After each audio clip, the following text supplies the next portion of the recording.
Ada salah satu kisah yang ini luar biasa menjadi inspirasi buat kita semua. Ada anak manusia yang memang ditakdirkan oleh Allah untuk dapat satu musibah. Yang karena musibah tersebut, ini anak luar biasa. Jangankan para sahabat, para teman, bahkan keluarga sendiri pun mencaci makinya. Innalillahi wa inna ilaihi raji'un.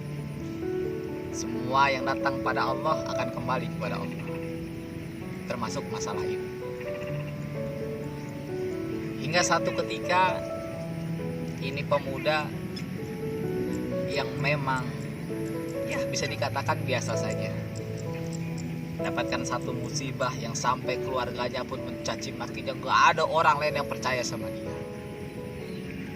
Semua menghakiminya seolah-olah dia paling salah di muka bumi ini. Kemudian semua orang menghinanya seolah-olah orang ini patut untuk dihinakan. Inilah sahabat, ketika Allah mau menghinakan seseorang, mudah saja bagi Allah.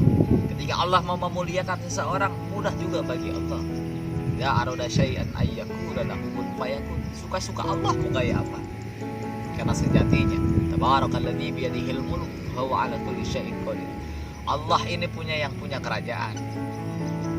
Dan dia juga yang maha berkehendak dari apa yang ada ini. Sampai satu ketika anak ini bingung, pemuda ini bingung. Kenapa?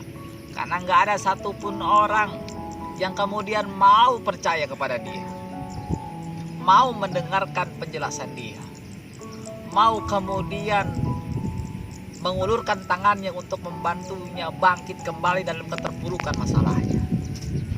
Sampai satu ketika anak ini atau pemuda ini pergi bersama keluarganya menuju tempat yang jauh. Saking anak ini sedang dihinakan oleh Allah, jangankan keluarganya menegur, bahkan keluarganya menyantap makanan dengan enaknya, dengan santainya, dengan lahapnya. Pemuda ini gak ditawarkan sama sekali. Apa kata pemuda ini dalam hatinya? Kalau memang Allah sedang menghinakan saya saat ini, kenapa tidak? Ini kuncinya teman. Ini kuncinya sahabat. Ketika semua masalah mau kita kembalikan kepada Allah, ketika kita sadar betul bahwasannya semua masalah datangnya dari Allah, dan Allah juga yang akan menyelesaikan masalah ini. Sampai segitunya pemuda itu yang tidak bisa lagi dipercaya oleh semua orang. Sampai satu ketika pemuda itu kenal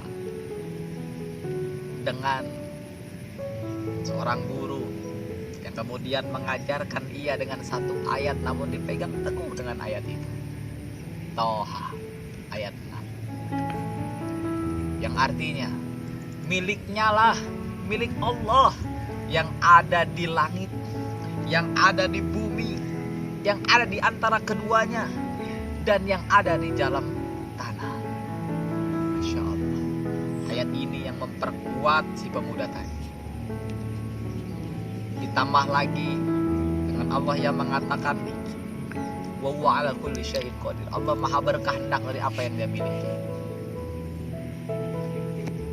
Singkat cerita, anak ini mulai bangkit dari keterpurukannya berkat keimanan yang Allah tolong. Ingat, ketika kita berhusnuzon kepada Allah, Allah senantiasa ikut serta membantu dalam setiap masalah-masalah kita. Apa husnuzonnya kepada Allah soal si anak ini atau si pemuda ini? Apa pemuda ini pikir?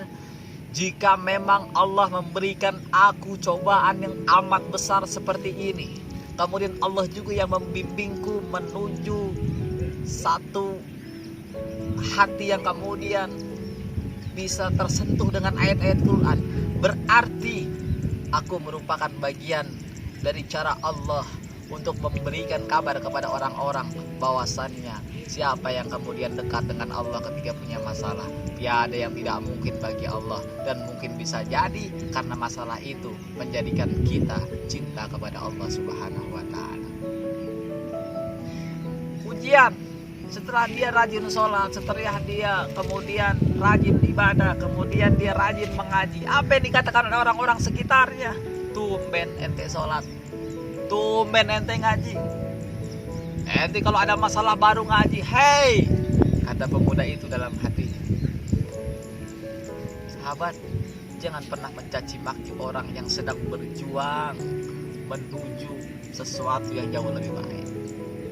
Masih mending ketika dia punya masalah dia lari kepada Allah, daripada dia punya masalah dia lari kepada diskotik, dia lari kepada minum-minuman keras, dia lari kepada tongkrongan anak muda yang tidak bisa dipertanggungjawabkan dari setiap kegiatannya. Bisa jadi orang yang seperti itu ternyata jauh lebih mulia daripada orang yang pernah menghinakannya. Terus beribadah, dia berusaha untuk bangkit. Dia sadar betul Toha ayat 6 yang mengatakan Allah itu yang punya langit, Allah yang punya bumi, dan di antara langit dan bumi itu juga punya Allah. Kalau semua saja bisa Allah atur, bagaimana dengan masalahku ini yang sangat luar biasa kecilnya bagi Allah? Sahabat, dimanapun teman-teman berada, ketika pemuda itu kemudian mau menempelkan dahinya di tempat sujud dan memohon ampun kepada Allah Subhanahu wa taala atas apa yang menjadi masalah-masalahnya, apa yang menjadi dosa-dosanya, apa yang kemudian menjadi khilaf-khilafnya. Luar biasa. Kehidupan berangsur-angsur baik. Kemudian dia tidak lagi menjadi orang yang rendah di hadapan orang lain. Dia bisa tunjukkan siapa yang kemudian bisa membantunya kecuali Allah. Jangan pernah remehkan mereka yang kemudian punya masalah kemudian mau kembali lagi kepada Allah. Jangan remehkan mereka yang ketika mereka punya problematika kehidupan kemudian mereka mau bersujud kembali kepada Allah. Harus kita dorong, harus kita support. Supaya apa? Supaya kita bisa menjadi bagian dari cara Allah untuk memberikan pelajaran kepada orang-orang yang lainnya. Bahwasannya ketika Allah mau, Allah bisa hinakan orang itu dalam seketika. Ketika Allah mau, Allah berikan hidayah orang itu dalam seketika. Ketika Allah juga mau, kemudian semua apa yang kita minta, yang apa yang kita butuhkan, apa yang kita inginkan, senantiasa Allah berikan lewat apa? Lewat janji-janji.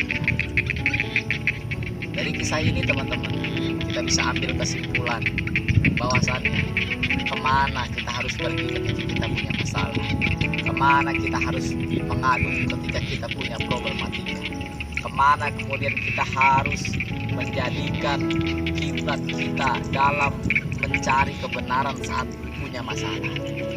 Mari, gak ada ya teman-teman, gak ada yang sanggup menyelesaikan masalah teman-teman kecuali Allah. Gak ada yang kemudian sanggup daripada memberikan janji-janji yang luar biasa kecuali Allah. Ketika teman-teman berharap sama Allah, gak ada kata kecewa. Kenapa? La haula wala quwata illa billahil aliyil azim. Mari, sebelum datangnya sakit, sebelum datangnya musibah, sebelum datangnya bala kepada kita dekatkan diri kepada Allah Subhanahu wa taala.